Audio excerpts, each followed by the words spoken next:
Kasus kekerasan remaja yang sempat viral beberapa waktu lalu hanyalah satu dari banyak kejadian serupa. Kejadian seperti ini menimbulkan dampak yang gak main-main bukan cuma bagi korban tapi juga bagi pelaku. Nah, kenapa kekerasan remaja makin marak terjadi? Apa betul karena salah asuh atau cara parenting yang buruk?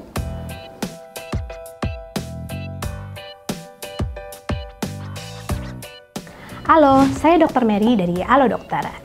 Kekerasan remaja sangat sering disepelekan.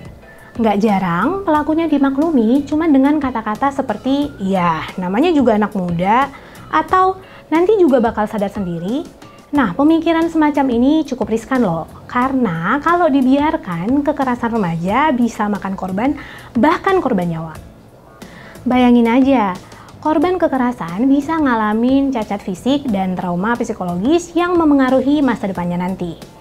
Sebenarnya bukan cuma buat korban, tindakan ini bisa berdampak buruk buat si pelakunya sendiri loh. Nah, kemudian akan muncul pertanyaan nih, lalu ini salah siapa? Apa benar kekerasan remaja adalah kesalahan orang tua karena parenting yang buruk? Kalau benar ada andil orang tua, apa yang harus orang tua lakukan untuk ngecegah anak remaja mereka ngelakuin tindak kekerasan? Semua bakal kita bahas satu-satu di video ini. Tapi kalau ayah dan bunda mau tanya-tanya seputar perilaku anak, baik yang masih kecil maupun yang sudah remaja, sebagai langkah awal bisa coba chat psikolog langsung di aplikasi Halo Dokter. Kalau dibutuhkan, ayah dan bunda juga bisa dibantu untuk buat janji konsultasi tatap muka langsung dengan psikolog terdekat dari rumah lewat aplikasi Halo Dokter. Pokoknya, Halo Dokter siap bantu ayah dan bunda deh dalam mengasuh dan membesarkan anak. Untuk bisa dapetin manfaatnya, download aplikasi Halo Dokter di Google Play dan App Store. Balik lagi ke pembahasan. Jadi, apa benar kekerasan remaja adalah salah orang tuanya? Tunggu dulu, jangan buru-buru nyalahin orang tua juga. Berbagai penelitian menunjukkan dan membuktikan bahwa kekerasan remaja dipicu oleh banyak faktor. Penting diingat juga kalau suatu faktor pemicu terbentuknya pola dan sikap ini pada satu remaja mungkin nggak berlaku untuk remaja lain. Belum lagi kayak yang udah saya singgung sebelumnya, kalau terbentuknya sikap-sikap seperti ini itu multifaktorial. Jadi nggak cuma satu faktor, tapi melibatkan banyak faktor. Dan balik lagi ke karakter remajanya sendiri. Bahkan nih ya, pada dua orang saudara kandung yang diasuh dan berada di lingkungan keluarga yang sama, bisa saja hanya satu saudara saja yang punya tendensi untuk melakukan tindak kekerasan remaja. Nah, kalau kita uraikan lebih lanjut, beberapa faktor yang bisa memicu terjadinya tindak kekerasan remaja adalah beberapa hal berikut ini. Yang pertama, pernah menjadi korban kekerasan atau perundungan. Kemudian, sering menyaksikan kekerasan di rumah maupun di lingkungan sekitarnya. Terus, sering menonton film yang menampilkan adegan kekerasan. Yang nggak kalah penting nih, jika remaja tersebut punya kebiasaan mengkonsumsi minuman beralkohol atau narkoba. Dan satu lagi nih, yang gak kalah penting, kalau remajanya berada dalam kondisi yang bisa ngebuat dia stres, misalnya orang tuanya bercerai atau meninggal, atau adanya tuntutan yang terlalu tinggi dari lingkungan dan keluarga. Oke, dari penjelasan tadi kelihatan ya bahwa sebenarnya memang ada beberapa faktor yang berkaitan baik secara langsung ataupun gak langsung dengan keluarga, termasuk dengan cara didik yang dianut oleh orang tua. Tapi ingat, nggak melulu tentang orang tua atau keluarga, karena ada juga penyebab yang berada di luar kendali orang tua. Nah, jadi sebagai orang tua, upaya apa sih yang bisa dilakukan untuk mencegah atau paling enggak ngurangin resiko anak remajanya untuk melakukan tindak kekerasan nih? Yang pertama, jangan melakukan kekerasan terhadap anak.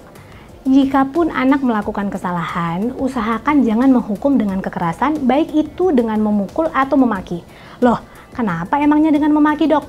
Oke, bunda dan ayah perlu ingat kalau kekerasan bukan hanya soal fisik, tapi juga melalui kata-kata yang bisa melukai perasaan orang lain. Yang kedua, ciptakan suasana rumah yang memberikan rasa aman buat anak. Tumbuhkan sikap saling mendukung dan saling menghormati di dalam keluarga. Yang ketiga, kalau anak ngelakuin hal yang baik, jangan pelit ngasih pujian. Begitupun sebaliknya, kalau anak melakukan kesalahan, orang tua tentu perlu menegur secara tegas, bahkan memberikan sanksi hukuman bila memang perlu. Tapi jangan berupa tindak kekerasan. Dan jangan lupa juga untuk selalu memberikan alasan supaya anak bisa mengerti kesalahan yang dia lakukan dan belajar dari kesalahan itu. Sebaliknya, kalau orang tua yang salah, jangan sungkan untuk mengakuinya dan meminta maaf sekalipun ke anak sendiri. Yang keempat, ajari anak untuk mengenali emosi yang sedang dia rasakan dan ajari juga dia untuk mengekspresikan perasaannya dengan cara yang baik. Misalnya nih, waktu anak marah, ajari dia untuk mengutarakan apa yang dia rasakan. Kenapa dia marah dan apakah kemarahannya harus terus dilanjutkan. Kasih tahu juga kerugian dan keuntungan kalau terus-terusan marah. Lalu, ajak ia ke tempat yang tenang dan bantu dia untuk melihat sisi lain dari masalah yang dia sedang alami atau dari akar kemarahannya. Kemudian akhiri dengan tanyakan kondisi perasaannya saat ini. Nah, setelah kemarahannya mereda dan situasinya lebih tenang, beri penjelasan kepada anak bahwa cara ini nih yang bisa menyelesaikan masalah lebih baik ketimbang dia harus berteriak, mengamuk, apalagi sampai menghancurkan barang atau memukul, yang justru bisa ngebuat masalah itu justru makin parah atau justru nambah masalah baru. Dan yang kelima, tentukan aturan yang jelas tentang perilaku kasar dan konsekuensinya jika ia melanggar. Terapkan aturan ini dengan tegas, dan orang tua pun perlu memberi contoh dengan menaati juga peraturan ini. Lalu, orang tua harus apa nih kalau anak udah terlanjur melakukan tindak kekerasan? Oke, yang pertama, jauhkan dulu dia dari orang yang dia sakiti dan berikan dia waktu untuk menenangkan diri. Selanjutnya, setelah tenang, coba ajak anak bicara dan minta dia menjelaskan alasan kenapa dia harus melakukan tindak kekerasan tersebut. Terus, setelah mendengar penjelasan anak, bersikaplah tegas bahwa bagaimanapun kekerasan gak bisa ditolerir. Jadi, walaupun alasannya bisa dibenarkan, tindakannya tetap salah dan dia harus tetap menerima hukuman.